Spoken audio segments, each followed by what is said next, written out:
Okay po, so pag-usapan na natin yung latest na quote-unquote concert po ni former Congressman Zaldico of Ako Bicol Party List, who is also the former chairman po ng Committee on Appropriations during the 19th Congress, which is yun po or dun po nagsimula or nanggaling yung tinatawag na 2025 most corrupt budget ng madami at iba't ibang political analyst and figures po from the DDS group and from the anti-DDS group. Okay, so anyway po, for today, ang gagawin ko, papakinggan ko po muna kung ano ba yung actual statement dito ni Congressman Zaldico. Tapos, ibibigyan ko po kayo ng mga possible legal scenarios, consequences, or implications sa statement niyang to. And then, magbibigay lang din po ako ng ilang comments ko sa mga statements ng iilang politiko in relation to this testimony. Okay? So, good day po, my fellow taong bayan. And for this video po, part 1 lang yung i-discuss natin. Alam ko meron na ring part 2, but that will be for another video. Okay, so try ko po kung makaya ko pa ba i-release yung part 2 today rin, a couple of hours after the release of this video. Pero for now po, part 1 muna tayo. Okay? Ang nag-deliver papunta sa bahay nila Pangulong Bongbong Marcos at Speaker Martin Romualdez mag-insert o magpasok ng 100 billion worth of projects sa BICAM. Okay, wait lang. First comment ko, guys. Bakit naman ang liit nung aspect ratio mo? Kung Zaldi, dapat man lang inayos mo sana para ano ba, mas maging presentable or madali naming makita the viewers. Kasi kakaiba po yung aspect ratio. Sana po ay hindi nila ako mapatay. Anyway, going back. Bago ko mailabas ang lahat. Okay. Ginawa ko lang ang utos sa akin. Pero ngayon, handa na akong harapin ang lahat. Ginagamit ng administrasyon ang buong resources ng bansa para tumahimik ako. That he will shoot me if I will talk. Gagamitin ako bilang panakipbutas sa kanilang kampanya laban sa korupsyon. Hindi na ako mananahimik, ilalabas ko ang lahat ng katotohanan. May resibo, may ebidensya, at may pangalan. Okay. Para sa bawat Pilipino, alam ko na buo ang galit ninyo sa akin ngayon. Nauunawaan ko rin kung bakit. Lalo na at malaki ang halagang nakataya. Pero Yes. bago kayo humusga, hayaan ninyong ipaliwanag ko ang buong katotohanan. Matagal akong hindi nagsalita dahil may direktang utos sa akin. Huwag nang bumalik ng Pilipinas at manahimik na lamang. Umalis ako noong July 19, 2025 para sa aking medical check-up. Nakaplanong bumalik pagkatapos ng SONA ni Pangulo. Pero Okay, wait lang. So yung reason daw niya is medical check-up, yung initial niya reason kaya daw po siya umalis. So, possible naman siguro yun considering ang laki na po ng pinayat ni Congressman Zaldico, di ba? In this video po, compared dun sa mga luma niyang photos. So, that is a possibility and of course, pwede rin po na alibay lang yun, di ba? Pero anyway, going back, and tuloy tayo. habang papauwi na ako, tinawagan ako ni dating Speaker Martin Romualdez at sinabihan, stay out of the country. You will be well taken care of as instructed by the President. Noon naniniwala pa ako sa kanila, kaya't hindi ako bumalik. Tumikom ang aking bibig, sumunod ako, pero ang hindi ko alam, ang ibig pala nilang sabihin sa aalagaan ka namin ay gagamitin ako bilang panakipbutas sa kanilang kampanya laban sa korupsyon. Ginawa nila akong poster boy ng kanilang sariling kasinungalingan. Ngayon, Okay. hindi na ako mananahimik, ilalabas ko ang lahat ng katotohanan. May resibo, may ebidensya, at may pangalan. Nagsimula ito nung tumawag si Sekmina Pangandaman sa akin nung nag-umpisa ang BICAM process last year, 2024. Ang sabi niya, katatapos lang ng meeting nila ni Pangulo at may instructions na mag-insert o magpasok ng 100 billion worth of projects sa BICAM. At sinabi pa ni Sekmina, you can confirm with Yusek Adrian Bersamin dahil magkasama sila sa meeting ni Pangulong BBM noong araw na yon. Tinawagan ko po agad si Yusek Adrian Bersamin at tinanong ko kung kung may instruction nga ba ang Pangulo na magpasok ng 100 billion during their meeting. Ang sabi niya ay totoo nga po.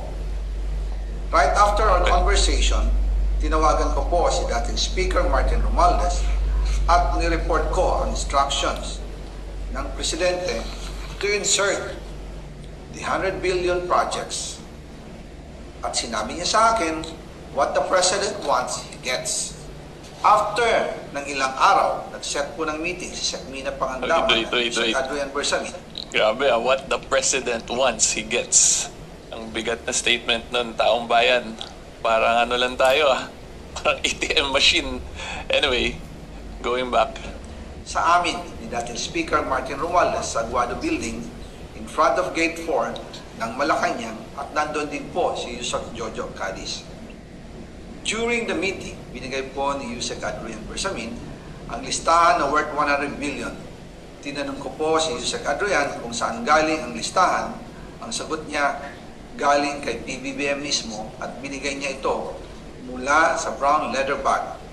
Nung sinabi po ni Yusek Adrian Bersamin, yung brown leather bag, naalala ko noong nasa Singapore kami right after the elections, May 2022, sa Hilton Hotel, kami ni dating Speaker Martin and PBBM habang pauwi at pabalik ng Pilipinas, hinabol ang PSG ang brown leather bag at ang sabi ni PBBM, maiwan na lahat, wag lang ang brown leather bag. Kaya naniwala ako na utos talaga. So, this is a big revelation. Ang una po ditong napansin ko or nag-stick talaga sa akin is yung quote-unquote brown leather bag. Kasi inulit-ulit na to ni Congressman Zaldico.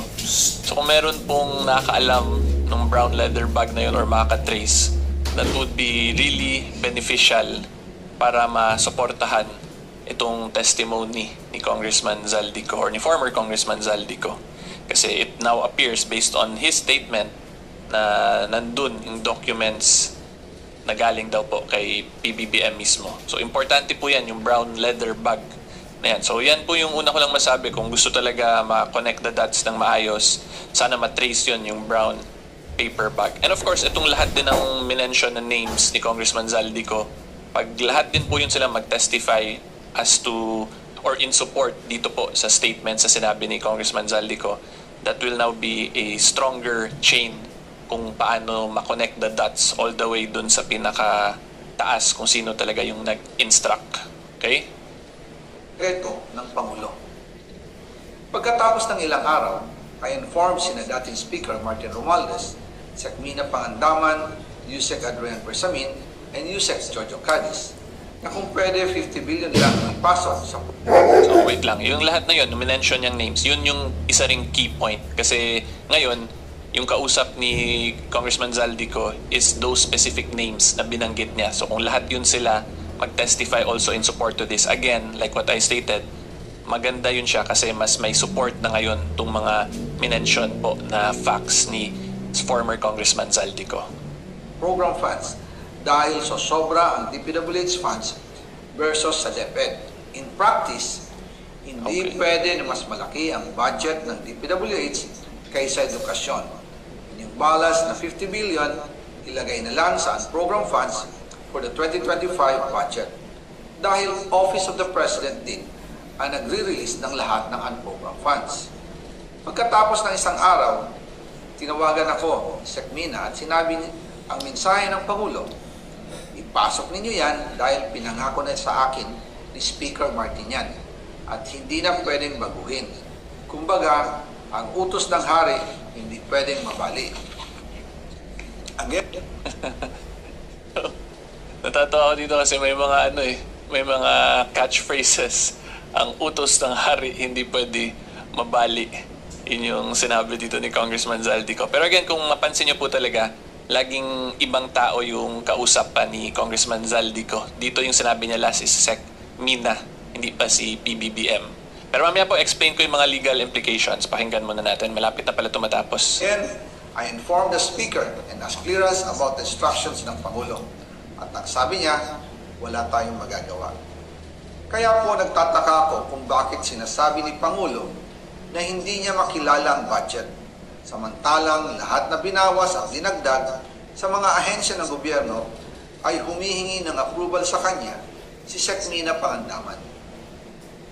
So first muna i-discuss muna natin kasi may isang comment yung nakita ko na AI daw lang itong video, i-verify daw muna. So kung makikita nyo naman po, this is the official Facebook page of Congressman Zaldico, and this has a blue check mark from Meta, so that means that's verified. Ayan, nakalagay, accounts with a verified badge have been authenticated and can be Meta verified, subscribers or notable persons or brands. So pag ganito kasi, ibig sabihin yan, chinek na yan ni Meta na itong nagpangalan na nakalagay dito, Rep. Zaldico, siya talaga to. Yan yung purpose nitong Meta verification badge. Diba? So as to the whether or not this is AI, well, posible nga siyang maging AI, pero ang gumawa ng AI video na yun now is that it would appear si Congressman Zaldico pa rin po yung gumawa. Kung AI nga talaga siya, diba? So anyway, una po i-discuss ko muna yung probative value. Kung may probative value ba talaga tong binanggit ni Congressman Zaldico. Okay, at ang masasabi ko po, meron to siyang probative value considering number one, si former Congressman Zaldico is the former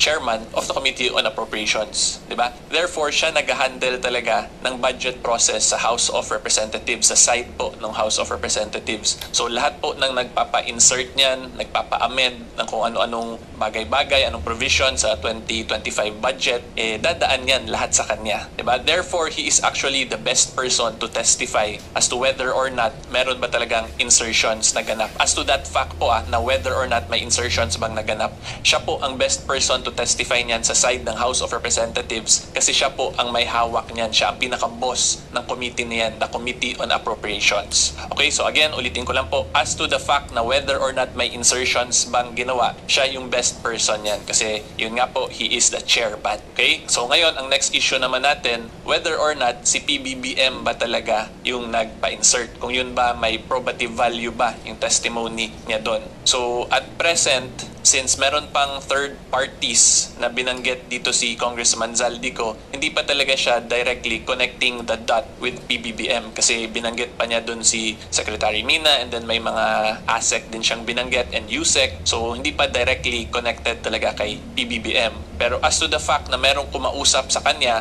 he is also the best person to testify to that kasi sila mismo na yung nag-usap diba? Siya at yung Secretary or yung ASEC or yung USEC ba. Okay, and then yung next pa dito, kung whether or not pwede pa rin ba makonect kay PBBM considering na Secretary yung kausap ni Zaldico, posible po yun kasi we have what we call the doctrine, the alter ego doctrine po in administrative law, which means the actions of the secretaries as a general rule are considered as actions din po ng President. Okay, so let's say magtuloy-tuloy talaga to in cases, posible na ba itong makulong si PBBM at present? Okay, at ang sagot po dyan ay hindi po pwede at present considering we have what we call presidential immunity. I-emphasize ko lang din po, hindi ko sinasabing guilty sila PBBM na sila ay nag-knockout talaga, may ginawa silang kalokohan. Ine-explain ko lang po yung mga legal scenario sa mga ganitong bagay. So, a sitting president po has what we call presidential immunity. So, at present, kung magkasahuan man, hindi siya makukulong. Yun yung reality talaga niyan because of the principle of presidential immunity. So, i-reiterate ko lang po, as to the probative value of the insertions, meron pong personal knowledge niyan si Congressman Zaldico being the chairperson. Therefore, yun nga, he is the best person talaga to testify as to the fact of insertions. Diba? Yung next na lang po talaga nito para mas mapalakas to, yung mga pinangalanan niyang persons, kung yun sila mag-testify din po in support of this testimony, di yun mas mako-connect the dots na talaga yung lahat. Kasi at present, sinabi ni Zaldico na sinabi ni Secretary ganyan, ni USEC ganyan, ni ASEC ganyan nag-connect. Siyempre, yun sila, pwede lang din nila i-deny. So, pag i-deny nila yun ngayon, mawawala na dun yung link na yung mga personalities na yun ang nag-utos sa kanya. Diba? Pero as to the fact na may insertion, nandun pa rin talaga yun. Kasi nasa ano naman na po yan nasa national records na natin. So, kung i-release lang nila yung official NEP records and the GAA records, makikita natin yun yung insertions. Pero as to the issue kung sino yung nagpa-insert na yun, kung hindi po to suportahan ng mga pinangalanan niya, malabo o mako-connect the dots pa rin. Okay? So, yan yung sa legal side of things. As to the fact of whether or not there are insertions, madali po yun. Pwede yan i-prove ni Congressman Zaldico kasi the records itself din po will support his statement. Pero as to the issue, kung sila Secretary ganyan, ASEC ganyan, USEC ganyan, ba yung nagpa-insert na yun, yun kailangan pa ng supporting evidence. Okay? So hopefully, klaro po yan.